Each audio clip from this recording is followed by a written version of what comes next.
बिस्मिल्लाहिर्रहमानिर्रहीम अस्सलाम वालेकुम। Welcome to my YouTube channel all in one tech. कैसे सऊदी अरब की ताज़ा तरीन न्यूज़ इन्फॉर्मेशन अपडेट के साथ हाज़िर हुए हैं। जो मेरे भाई भी सऊदी अरबिया में रहते हैं, सऊदी अरबिया में काम करते हैं, किसी प्राइवेट कंपनी इदारों में या सऊदी अरबिया में उनका बैंक अकाउंट है, उन तमाम भाइयों के लिए आज की जो इन्फॉर्मेशन है बहुत ज़रूरी होने वाली है। हमारे पास 3 न्यूज़ हैं। 2 न्यूज़ मिनिस्ट्री ऑफ लेबर की जानब से है और एक न्यूज़ NCB बैंक की जानब से है। यानी अल अहली बैंक में जिस भाइयों का अकाउंट है उन तमाम अकाउंट होल्डर के लिए, उन तमाम कस्टमर्स के लिए एक वार्निंग जारी की गई है NCB बैंक की जानब से। तो तमाम इन्फॉर्मेशन इस वीडियो में आखिर तक ज़रूर देखिएगा, हम आपके साथ शेयर करेंगे। छोटी सी रिक्वेस्ट है, अगर चैनल पर नए हैं, अभी तक चैनल को सब्सक्राइब नहीं किया तो जल्दी से चैनल को सब्सक्राइब कर लें, क्योंकि सऊदी अरबिया में रहते हुए आपके लिए इस तरह की इन्फॉर्मेटिव वीडियो हम लाते रहते हैं। तो सबसे पहले मिनिस्ट्री ऑफ लेबर की जानब से जो न्यूज़ है, इन्फॉर्मेशन है, वो आपके साथ शेयर कर देंगे। सबसे पहले मिनिस्ट्री ऑफ लेबर की जानब से एक शख्स ने सवाल किया कि मैं एक कंपनी में 10 साल काम किया हूं, तो क्या अब जब भी मैं अपना काम कंपनी से छोड़ूंगा तो क्या वो मुझे एक्सपीरियंस लेटर देगी या नहीं। तो इस हवाले से मिनिस्ट्री ऑफ लेबर की जानब से जो जवाब आया है उसमें उन्होंने कहा है कि अगर कोई शख्स किसी भी कंपनी के साथ 5 साल, 10 साल, 2 साल काम करता है और जब भी वो अपना काम ख़त्म करता है, अपना कॉन्ट्रैक्ट को फिनिश करता है, तो ये उसका राइट है कि अगर वो एक्सपीरियंस लेटर मांगता है तो कंपनी को ये वार्न किया गया है, कंपनी को बताया गया है कि अगर कोई शख्स तलब करता है अपना एक्सपीरियंस लेटर तो कंपनी के लिए लाजिम है कि वो उस शख्स को उसका एक्सपीरियंस लेटर जो है वो लाजमी दे। हाँ, अगर कोई शख्स नहीं मांगता तो ज़रूरी नहीं, लेकिन अगर कोई शख्स मांगता है, रिक्वेस्ट करता है वो अपने एक्सपीरियंस लेटर के लिए, जितने साल भी कंपनी में काम किया है, तो कंपनी को ये लाजिम करार दिया है कि वो उस शख्स का जो एक्सपीरियंस लेटर है वो उसको दे। इसके बाद ट्रांसफ़र से मुतल्लिक बात कर लेते हैं। जैसे कि आपको पता है कि ट्रांसफ़र जब भी आप किसी नई कंपनी में ट्रांसफ़र करते हैं तो इकामा एक्सपायर होने की बेस पर करते हैं कि कफील आपका इकामा जो है वो अपडेट नहीं करता, एक्सपायर हो जाता है और आप चाहते हैं कि किसी दूसरी कंपनी में नकल कफाला करवा लें।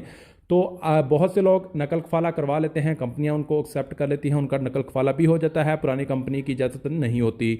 तो इस हवाले से भी एक कफील ने जो है वो मिनिस्ट्री ऑफ लेबर से सवाल किया, जवाजात से सवाल किया कि मैंने ऐसे एक शख्स का नकल कफाला लिया है, मैंने एक ऐसे वर्कर का ट्रांसफ़र लिया है, उसका इकामा एक्सपायर था, जब मैंने उसका नकल कफाला लिया, ट्रांसफ़र मुकम्मल कर लिया और जब उसकी जो फ़ीसें हैं वो मैं पे करने लगा हूं, तो उस टाइम में उसकी फ़ीसें पे करने के टाइम में जो उसके पुराने ड्यूज़ थे वो तकरीबन 18,000 रियाल शो कर रहे थे।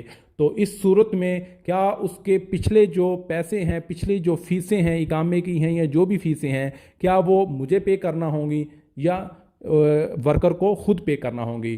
तो मिनिस्ट्री ऑफ लेबर जवाजात की जानब से ये एक्सप्लेनेशन दी गई है कि जो नया कफील है वो सिर्फ उस वर्कर की उसी टाइम की ट्रांसफ़र फ़ीस जो है या ट्रांसफ़र के जो भी अखराजात हैं, जितने भी ट्रांसफ़र के पैसे हैं वो उस टाइम में वही पे करेगा नया कफील। हाँ, अगर कोई उसके बकाया हैं, पुराने इकामे पर हैं, पिछले पुराने हैं, क्योंकि बहुत से कफील पैसे ले लेते थे या उनके इकामे वगैरह पे नहीं करते थे, उनकी फ़ीसें पे नहीं करता होती थी, जमा होती रहती थी और उनका इकामा एक्सपायर हो जाता था। वो इकामा इसलिए अपडेट नहीं करते थे कि उनको पुरानी फ़ीसें जो है वो पे करना होती थी और वर्कर को छोड़ देते थे और वर्कर जो है वो नई कंपनी में ट्रांसफ़र जो है वो ताकि ले ले। लेकिन नई कंपनी में ट्रांसफ़र तो ले लेता है, लेकिन उसके पुराने जो फ़ीसें होती हैं वो पे लाजमी करना होती हैं। तो इस हवाले से मिनिस्ट्री ऑफ लेबर ने कहा है कि इसके जितने भी पुराने अखराजात हैं, ना तो जितनी भी पुरानी फ़ीसें हैं इकामे की, ना तो नया कफील पे करेगा और ना ही वो वर्कर पे करेगा, बल्कि उसका पिछला जो कफील है उसके खाते में डाल दी जाएंगी, वही पे करेगा। इसलिए वो आपको भी घबराने की ज़रूरत नहीं या उस कफील को भी परेशान होने की ज़रूरत नहीं, यानी वर्कर को, कि उनके जो पुराने फ़ीसें हैं, पुराने ड्यूज़ हैं, वो जो है वर्कर को या नए कफील को पे करना होगा। नहीं, बल्कि पुराने कफील को ही उसके तमाम अखराजात जो हैं वो पे करना होगी, उसी की तरफ ये जो है वो ट्रांसफ़र कर दिए जाएंगे। इसके अलावा तीसरी न्यूज़ जो है वो हम आपके साथ शेयर करते हैं कि अगर आपका अभी NCB बैंक में, अल अहली बैंक या कोई पे जो भी NCB का बैंक की जितने भी ब्रांचें में कोई भी आपके पास अकाउंट है और आप उसका अकाउंट इस्तेमाल करते हैं, तो उन तमाम भाइयों के लिए जो है एक न्यूज़ है, इन्फॉर्मेशन है, कह लें कि वो वार्निंग है उन बैंक की जानब से, जिसमें उन्होंने कहा है, थोड़ा मैं आपको इंग्लिश में भी ट्रांसलेट करके दिखा देता हूँ कि we would like to remind you of being very cautious when receiving any calls, text message, emails, links where confusion information। यानी कि वो कह रहे हैं कि अगर आपके पास कोई भी call, message, text, email, links वगैरह आपको मिलते हैं ये बोलकर या इस लोगों के साथ कि ये एनसीबी बैंक की जानब से हैं, तो आपको हरगिज़ किसी का रिप्लाई नहीं देना, बल्कि कौन कौन सी चीज़ें हैं जो आपको अपने बैंक की जो है वो शेयर नहीं करनी। यहाँ पे उन्होंने कहा है कि आपने अपना वन टाइम जो पासवर्ड है वो किसी के साथ शेयर नहीं करना।